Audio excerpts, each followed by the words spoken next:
الرحمن الرحيم عن أبي هريرة رضي الله عنه قال رسول الله صلى الله عليه وسلم من أفطر يوما من رمضان من غير رخصة ولا مرض لم يقض عنه صوم الدهر كله وإن صامه.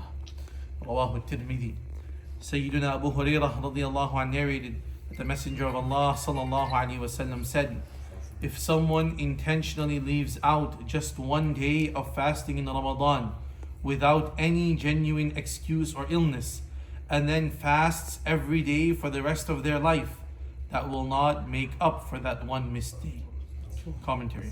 This is a grim reminder of the gravity of this offense. Technically, a missed fast of a day will require one make-up fast. However, there is no way to gain the blessings of that Ramadan fast that was missed without any genuine cause or excuse. A short but very important hadith of Rasulullah sallallahu alaihi wasallam. I briefly touched upon this in our talk on Saturday as well. That many Muslims, they sometimes leave out the fasting of Ramadan due to very insignificant excuses. Some little bit of headache, well, no fast. Some people, they might have some long-term illness like diabetes or something like that, but not serious. It's light. Not those who have to take insulin every couple of hours. I'm not talking about those who are genuinely sick and they cannot fast and their life is in jeopardy. But light, something which is not too severe, and it's not a very significant illness. And unnecessarily, missing the fast of Ramadan. Oh, I have a long day at work today, so I will make this up after the month of Ramadan. And we just take it very lightly. Just one day I will make it up. I will make it up. I will make it up. Over here, Rasulullah sallallahu alaihi wasallam is saying that one fast, just one day's fast of Ramadan, is more virtuous in the sight of Allah subhanahu wa ta'ala than your entire life of fasting outside of the month of Ramadan. So one day of fast in the month of Ramadan you miss without a genuine excuse, Rasulullah says you can fast your entire life after that, but you will never ever be able to get that same reward which you get with one day of fasting. Okay? So unnecessarily we should not miss fasts. Yes, the Quran has mentioned if you are genuinely sick, so sick that a Muslim doctor tells you that you should not fast, not a non-Muslim doctor, because non-Muslim doctors, they don't understand the importance of fasting. So they will tell you it's okay, don't fast. When a Muslim doctor tells you that, listen, brother, sister, you are extremely sick and you cannot fast, then only you do not fast.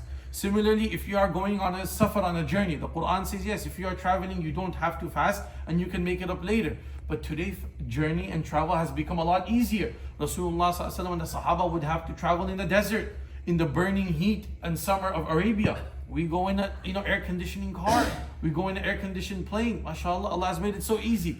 So if you are healthy enough that you can fast, even if you are traveling. Yes, if you are sick, you are elderly, and then you have genuine reasons, then okay, you can make it up after the month of Ramadan. Number one. Number two, if for whatever reason you missed the fast in the month of Ramadan, you cannot just simply pay the fidya and then forget about it.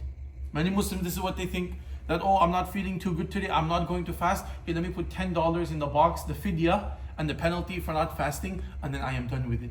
The fidya is only for that individual who certainly, or at least has this certainty in their mind and heart that they will never ever be able to fast again for the rest of their lives. They are so sick that the doctor tells them that you will never be able to fast again for the rest of your life.